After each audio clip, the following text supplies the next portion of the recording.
Honours masters করে BCS cadre হয়েছে, বিচারক হয়েছে, দেখছেন কোনোদিন?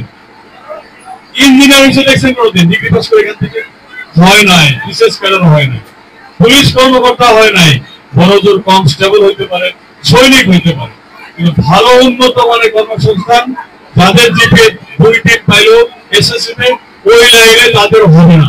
ওরা দিন শেষে কি করতেছে জানেন? এখন এসএসসি পাস, এরপর পড়াশোনা করেন অনেকে, অটো কেনে, অটো রিক্সা দেখছেন না, অথবা মোটর সাইকেল কেনে। কারণ এসএসসি পাস, লজ্জা লাগে, খেতেও কাজ করতে পারে না, করবে নাকি? আসলে একটা কিছু করতে হবে, তাও তো চুরি ডাকাতের দিকে যায় না, ঠিক না? অটো কিনে, খালি অটো কিনে মধুপুর, ধনবাড়ি, ভাইগান, যে কোনো জায়গায় অটো তো এখন চলে যায়, কারণ আর কোন বিকল্প কর্মসংস্থান নাই। ঢাকা শহরে যান, কি অবস্থা দেখেন, পারবে কেমনে? আপনি 10 লক্ষ লোকে কেমনে আপনি হঠাৎ করে বলবেন যে কালকে থেকে অটো বন্ধ দিতে পারবেন না? করা ঠিক হবে? করাও তো ঠিক হবে না। তাহলে উপায় একটাই, এই ছেলেদেরকে যারা রেজাল্ট একটু খারাপ করলো, এরা তো রেজাল্ট খারাপ করার পরের দিন আমাদেরই সন্তান নাকি, এদেরকে কারিগরি শিক্ষার দিকে নিতে হবে। আর নিতে হবে কিভাবে? ধনবাড়ি এবং মধুপুরে আমি যেটা পরিকল্পনা করেছি, মিনিমাম 5টা 10টা টেকনিক্যাল কলেজ আমাদের করতেই হবে। এই টেকনিক্যাল কলেজগুলোতে যখন আমাদের ছেলেমেয়েরা এইসব জায়গায় এই টেকনিক্যালি হাতে কলমে শিখবে, শুধু বই পড়লে হবে না, অর্ধেক পড়বে, অর্ধেক সময় প্র্যাকটিক্যাল করবে। এইভাবে যদি পড়ে এদেরকে যদি আমরা মধ্যপ্রাচ্যে পাঠাই, তাহলে এই টেকনিক্যাল ট্রেনিং এর সাথে আরবি ভাষাটা শেখাই দিব। যদি কোরিয়াতে যায় তাহলে ওদের সাথে কোরিয়ান ভাষাটা শেখাই দেবে। 4টা বছর তো ভাষা শিখতে পারবে না? পারবে কিনা? চলার মতো তো পারবে। জাপানে পারলে জাপানি ভাষা শেখা, আমেরিকা গেলে ইংরেজি ভাষা শেখা। এই কাজটা যদি করা হয়, আমরা এই অটোতে ভরা বাংলাদেশ দেখব। আমরা দেখবো আমাদের সন্তানরা এখন যেখানে দেশের বাইরে গিয়ে কি করে, ধোয়া মশার কাজ করে, রেস্টুরেন্টে ধোয়া মশার কাজ করে, পাতিল ধোয়, প্লেট ধোয়, সর্বোচ্চ ওই যে খাবারটা তৈরি করে সামনে দিয়ে আসে। আমরা যখন এইসব জায়গায় ওই ছেলেটাই ওই রেস্টুরেন্টে চাকরি করবে, শেফ হিসাবে অথবা সহকারী শেফ হিসাবে কাজ করবে, ওর বেতন হবে কত তখন? এখন যেখানে প্রায় 30,000, ওর বেতন হবে 1.5 থেকে 2 লক্ষ টাকা। ভাই, গরিব মানুষের সন্তান দেশের বাইরে গেলে ওরা টাকার 90% বাংলাদেশে পাঠাবে, বাপ মার কাছে পাঠাবে না?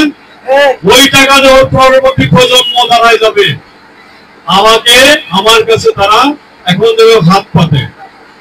সেটা কোনো সম্মানের বিষয় না, এটা আমি চাই না। এখন থেকে যদি আপনার টেকনিক্যাল লাইনে না যাই, আপনি কয়জনরে টাকা দিবেন, আপনি কয়জনরে কয়দিন চলার টাকা দিবেন? আমি যে টাকা দেবো, আরেকজন যারা টাকা দেওয়া মানুষ আছে, আপনাকে যে টাকা দেবো আপনার একদিন চলবে। এই মন্দিরে কিন্তু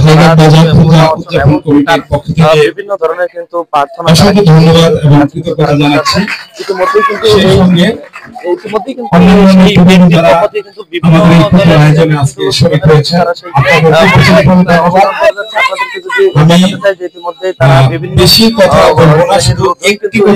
দুর্গাপূজা কিন্তু তারা অংশগ্রহণ করেছে।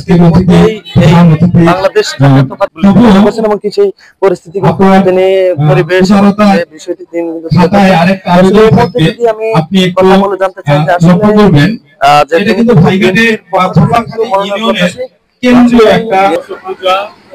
পার্বণ তাদের ধর্ম যেভাবে ইচ্ছা তাদের মতো করে তারা এই বাংলাদেশে পালন করতে পারবে, কারণ এটা তাদের জন্মগত অধিকার। এটা আমি বিএনপি আমি দেওয়ার কেউ না, এটা তাদের জন্মগত অধিকার। এরপরও কিছু সক্রিয় মহল আছে, এরা বিএনপির নামে নানা, আমরা কাউকেই, সে বিএনপি হোক, আওয়ামী লীগ হোক, যে দলের হোক, কাউকেই কোনো সংখ্যালঘু বা ধর্ম যে ধর্মের হোক, কারো উপরে কোনো অত্যাচার, নির্যাতন, জুলুম। ওই সত্যি কথা বলতে কি, মধুপুরের রাজনীতিতে নতুন একটা ধারা, নিরাপত্তার একটা বলয়। মধুপুরের সংখ্যালঘু ধর্মাবলম্বী যারা আছেন তাদের জন্য কর্নেল আজাদ একটা আশার বাণী পেশ করেছেন, প্রকাশ করেছেন এবং তারা স্বতঃস্ফূর্তভাবে এটা গ্রহণ করছেন যে কর্নেল আজাদ সাহেবের নেতৃত্বে আগামী দিনে মধুপুর বিএনপির পক্ষ থেকে বিশেষ করে হিন্দু সম্প্রদায় যারা নিজেদের সংখ্যালঘু মনে করে তারা একটা পরিপূর্ণ নিরাপত্তার আশ্রয় পাবে, এটা তারা বিশ্বাস করে, এটা আমরা বুঝতে পারছি, এটা আমরা অনুভব করছি।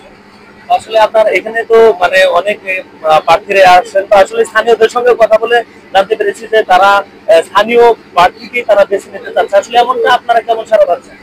আমরা এটুকু বুঝতে পারছি, প্রার্থী বিচারের ক্ষেত্রে লেফটেন্যান্ট কর্নেল আসাদুল ইসলাম চাই, বিশেষ করে সংখ্যালঘু এই শব্দটা যেন আমাদের পরিচয় থেকে বাদ যায় এমন প্রার্থীকেই আমরা